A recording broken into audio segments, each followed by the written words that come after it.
Hello and welcome back to my channel. Some of you watching might know that when I'm not changing my daughter's reusable nappies or when I'm not cleaning the floor after she eats, I run my business Research Retold. At Research Retold, we take boring looking but academically robust research and put a spring in its step.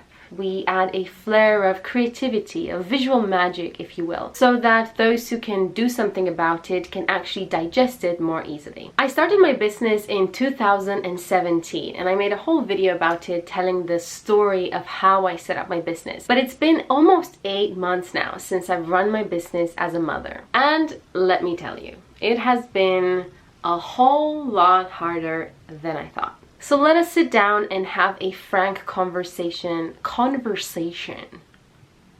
So let us sit down and have a frank conversation about how and why this has been so tough and what I'm doing to get myself out of the rut I'm currently in.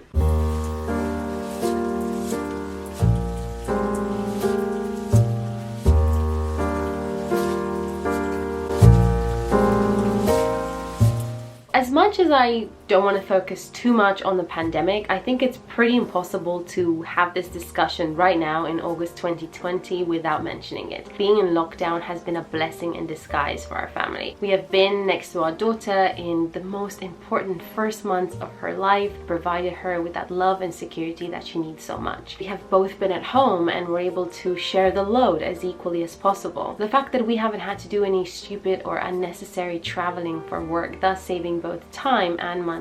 And last but not least, we have been able to soak in the smallest, the tiniest of moments that make up everyday life, that make up the beauty of life. From the simple thing of eating together every day, which is something that probably wouldn't have happened every day if we had to work, witnessing her growing every single day, experiencing new things, being there for it, for every single moment has been incredible. But in this video specifically, I want to talk about the impact this has had on my career and on my ambitions to grow my business. What it really boils down to for me, the most challenging thing has been the inability to have support around me. You know, when we bought this house, long before Harper was born, when we bought this house, we had these visions of having family and friends visit us often, and we love to entertain, we love to cook for people, we love to have people around. Sometimes, you know, even a little break, such as taking her out on a stroller walk or having someone come over to cook us a meal would make a world of a difference. And we haven't had any of that for the last 6 months. It's just been the two of us. Before lockdown happened, I was completely prepared to work from home. I had my home office set up. I also decided to breastfeed, which meant that I knew I was prepared to be as involved as possible. At the same time, I had a vision of being able to maintain a steady level of work to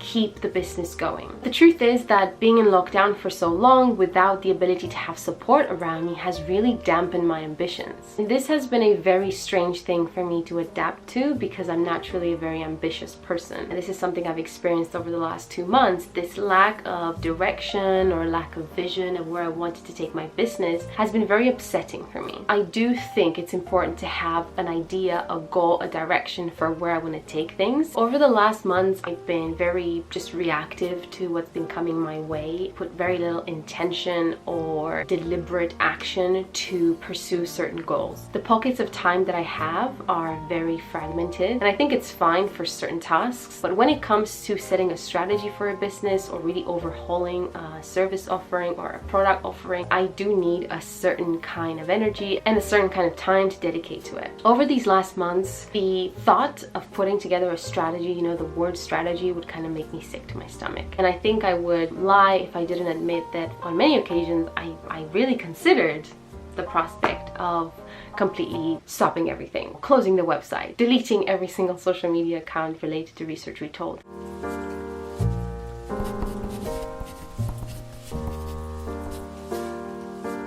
I just had to kind of reel myself back in and realize I don't need to go that deep. I think a big realization for me was acknowledging that this is our new normal. I basically stopped waiting for this period to end, wishing that my parents would be here or that my in-laws would be here to offer support. When I fully integrated this idea into my mind and how I set up my expectations for my days and for my goals for my business, that I realized that that I need to find these resources first within myself, but secondly, most importantly, within the network I have around me.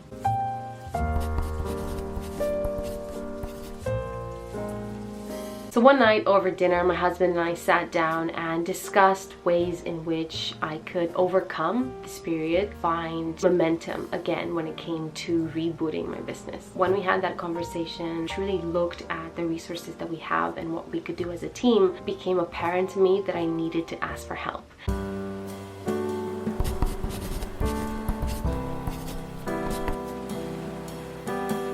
This is one of the most important aspects that I learned since becoming a mom, the importance of asking for help when you need it. I know how difficult it can be. I know it because it was hard for me, and it often still is hard for me to ask for help. Write out the words, I need help. Can you please help me with this? It is a very vulnerable place to be. One day I emailed one of my longest standing supporters and business mentors, Jamie. I wrote an email that I didn't edit too much, and it went something like this. Hi Jamie, I hope my email finds you well. I'm now almost 7 months postpartum, and needless to say 2020 has been hard. I need a pull or a push to create some structure again and a plan of action, direction, business goals. I'd really benefit from a call with you to get some direction and a sense of how to ramp things up again and create a structure moving forward. You have a good way to get to the heart of things, and you know me and Research Retold well. Can we have an initial call to figure out a plan? The moment I sent it, I felt such a huge relief that I had basically let out all of that pressure that was building up. The conversation with him went really well. It started off a bit awkward because I didn't know exactly, as I mentioned, what my goals, aspirations, ambitions were. Actually, that was a good thing because in the conversation we had together, we had space to explore these ideas around what would I need to do by the end of 2020 to truly feel that this year has been impactful, successful, positive, beneficial in terms of my business journey. In a similar vein, I also reached out to a friend and research communicator at Research Retold living here in Leeds, Gemma. Pushed out this text to her without even thinking it. I said, just, do you want to go out for coffee and a catch up? And using that social aspect, going to a local coffee shop, socially distanced, of course, having that physical interaction with someone outside my husband and my daughter has been so incredibly positive and beneficial. It wouldn't have come if I didn't have that self-awareness to know that I need to surround myself with that specific kind of energy to be able to push myself out of this situation. It turns out that all I needed to do was ask Gemma for help because she has the availability and the desire to get involved in the projects and the goals that I set up with Jamie, which by the way were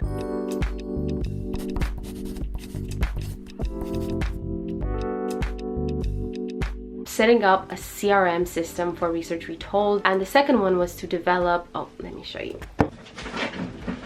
The second goal was to take this publication, so this is our Guide to Communicating Research Beyond Academia. This is one of the proudest things I have done in my business journey so far. Publishing this guide, step-by-step process for how researchers can develop a 2-page visual summary based on their research. And to give you an example of what a 2-page visual summary might look like, for example, this is a 2-pager based on a research project happening at Leeds City Council. Similar one could be one that looks like this, looking at minimum unit pricing in alcohol. This is research from the University of Sheffield. This is version 1. I want to build on the content that's here and also reach out to the individuals who purchased this guide and ask for their feedback, for testimonials, for ways in which we can improve it, to release version 2 and actually fully develop this into a book. To be perfectly honest, the nature of the goals doesn't really matter that much because it's not about that. It's about the fact that they now exist and I can now anchor my efforts onto them and have that much needed sense of direction.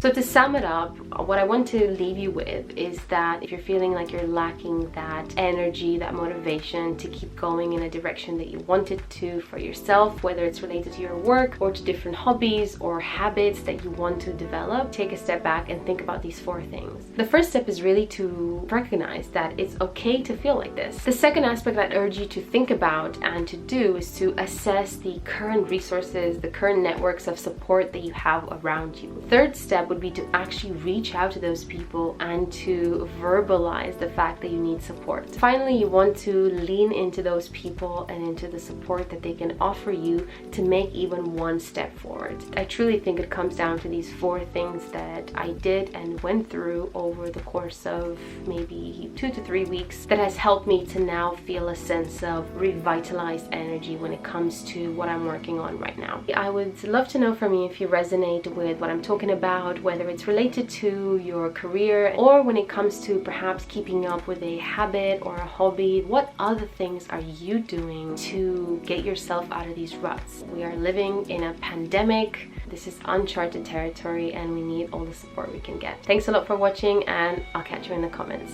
Take care. Bye.